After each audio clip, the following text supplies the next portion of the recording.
Hello friends, beauty's bake and cook চ্যানেলে আপনাদের সবাইকে স্বাগত জানাই। আজকে একটা নতুন ধরনের ডিজাইন আপনাদের সঙ্গে শেয়ার করব।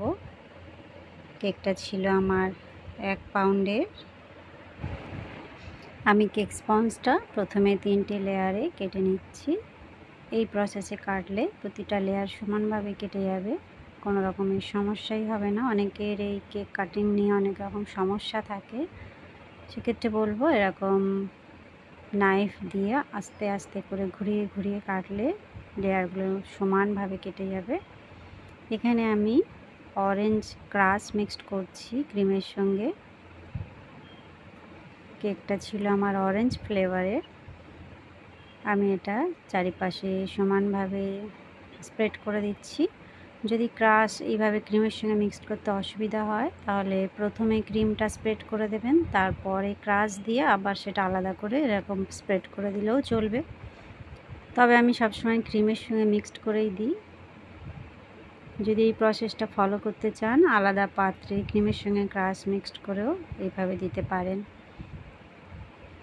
অনেকেরই আর একটা সমস্যা থাকে যে প্রতিটা লেয়ারে সমান ক্রিমের ভাগ কিভাবে দেবে। সেক্ষেত্রে বলবো যারা নতুন, পাইপিং ব্যাগের সাহায্যে করলে অনেকটা কাজ সুবিধা হয়ে যাবে। পাইপিং ব্যাগ দিয়ে প্রতিটা লেয়ারে সমানভাবে ক্রিমটা পড়ে আর স্প্রেড করতেও সুবিধা হয়, কোনো রকমের সমস্যা হয় না। একটাই সমস্যা হলো, সেটা হচ্ছে পাইপিং ব্যাগটা এক্সট্রা ইউজ করতে হয়। আমি এর উপর 3 নম্বর লেয়ারটা দিয়ে দিলাম। দিয়ে আমি এটা প্রথমে ক্রাম কোট করছি। ক্রাম কোট করে আমি এটা 10 থেকে 15 মিনিট ফ্রিজে রাখবো, কেননা এই ক্রামগুলো কেকের সঙ্গে সেট হয়ে গেলে কেকের ফাইনাল আইসিং লুকটা দেখতে ভালো লাগে। এই কেকের ক্রামগুলো আর উপরে দেখে উঠে আসে না। অনেককেই আমি দেখেছি যারা ক্রাম কোট করেন না, তারা অভিজ্ঞ মানুষ। তবে একটা জিনিস খেয়াল করবেন, সেক্ষেত্রে ক্রিমের পরিমাণ অনেক বেশি দিতে হয়। আবার এমন কাস্টমার আছেন যারা বেশি ক্রিম ভালোবাসেন না, সেক্ষেত্রে বলবো ক্রাম কোট করে নিন, 10 মিনিট ফ্রিজে রেখে দিন, তারপরে মিডিয়াম পরিমাণের ক্রিম ব্যবহার করুন। বেশি ক্রিম কারোর পছন্দ নয়, কারোর আবার কম পছন্দ নয়, সেক্ষেত্রে মিডিয়াম ক্রিম ব্যবহার করলেই ভালো। এখানে আমি ক্রিমে বার্গান্ডি কালার মিক্সড করেছি, সেইটা দিয়েই ফাইনাল আইসিংটা আমি করছি। আমি এটা প্যালেট নাইফ দিয়ে লাগিয়ে নিচ্ছি। যদি এইভাবে অসুবিধা হয়, পাইপিং ব্যাগের সাহায্যে করবেন, তাহলে খুব ইজিলি কাজটা হয়ে যাবে। আর বড় ধরনের কোনো স্ক্র্যাপার নিয়ে কিংবা এটিএম কার্ড, তাস, মোটা কার্ডবোর্ড এইগুলো ব্যবহার করলে সাইডগুলো খুব তাড়াতাড়ি ফিনিশিং এসে যায়।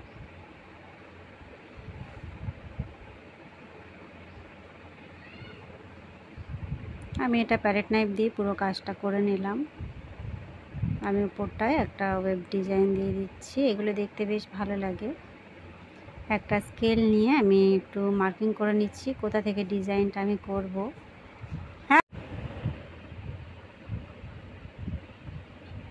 আমি ডিজাইনটা যেভাবে করব সেইভাবে লাইনগুলো টেনে নিচ্ছি, সাইডেও টেনে নিচ্ছি, যেন কাজটা করতে সুবিধা হয়।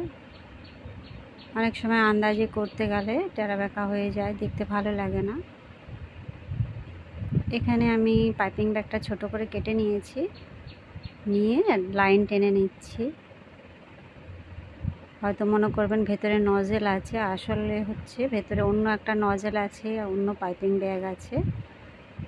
আমি অতগুলো পাইপিং ব্যাগ একসঙ্গে নষ্ট করতে চাইনি, এই কারণে ওই পাইপিং ব্যাগটা এর ভেতরে দিয়ে ছোট করে কেটে নিয়েছি।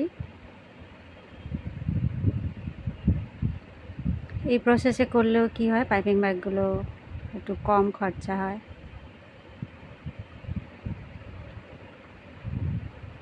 আমি ভেতরটা টেরা বেঁকা ডিজাইন করে দিচ্ছি। ডিজাইনগুলো সত্যি দেখতে খুবই ভালো লাগে, একটু নতুনত্ব লাগে।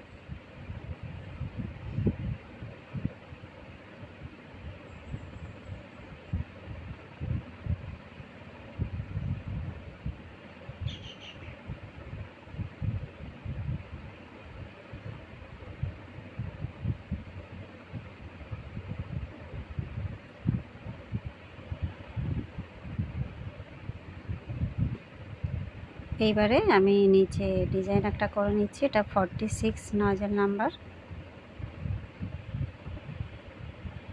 ছোট ছোট করে ডট ডট দিচ্ছি, মানে প্রেস করছি জাস্ট। এই ডিজাইনগুলো দেখতেও বেশ ভালো লাগে, ছোট ছোট মোদকের মতো ডিজাইনগুলো হয়। ব্যাস, আমি এবার কয়েকটা গোলাপ বানিয়ে নেব। এখানে আমি কালারটা আরেকটু ডিপ কালার করেছি, বার্গান্ডি কালারটা একটু বেশি পরিমাণে ব্যবহার করেছি, যার জন্য দেখতে ভালো লাগবে আরও। এটা হচ্ছে নূর আর 11 নজল ইউজ করছি। গোলাপগুলো দেখতে খুবই সুন্দর হয়, ছোট চাইলে ছোট, বড় চাইলে বড়। পাপড়িগুলো এতটাই ঘন হয়, দেখতে ভালো লাগে বেশ। আমি যেখানে বসাবো ফুলটা সেখানে আগে ক্রিমটা দিয়ে নিলাম, যেন ঠিক জায়গায় আমি বসাতে পারি আর ফুলটা একটু উঁচু থাকে। সবসময় চেষ্টা করবেন একটু ক্রিম দিয়ে তারপরে বসাতে। যদি কোনো রকম অসুবিধা হয় আবার ফুলটাকে সরিয়ে ঠিক জায়গায় বসানো সুবিধা হয়।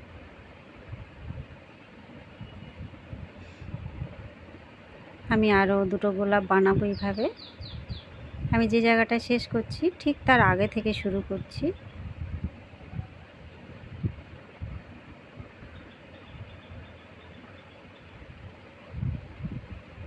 দেখুন কালার কম্বিনেশনটা কত সুন্দর লাগছে। ওটা যেটা আমি কেক বেসে ব্যবহার করেছি সেটা একদম লাইট আর ফুলগুলো ডিপ।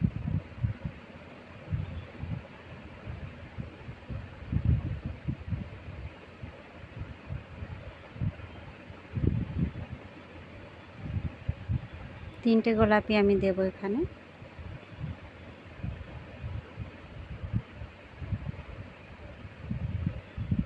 আমি কয়েকটা পাপড়ি বানিয়ে দিচ্ছি।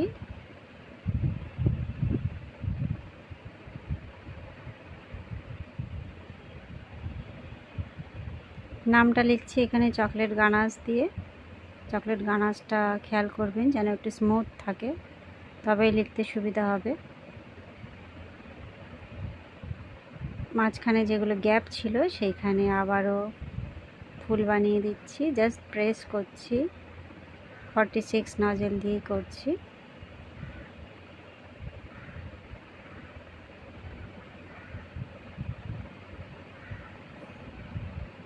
কয়েকটা সুগার বল বসিয়ে দিচ্ছি সিলভার কালার, এগুলো সবই খাওয়া যাবে।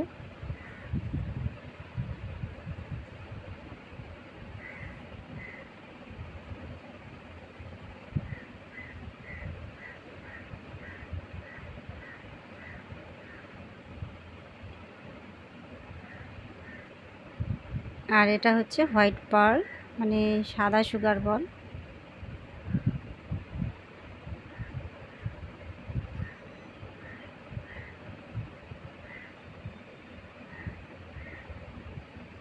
এই যে কেকের ফাইনাল লুক আমার এটা।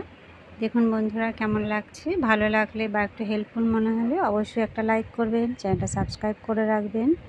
দেখা হবে আপনাদের সঙ্গে নেক্সট ভিডিওয়। সবাই ভালো থাকবেন, বাই বাই। আসছে তোমার গলাটা আমার ইয়েতে রেকর্ড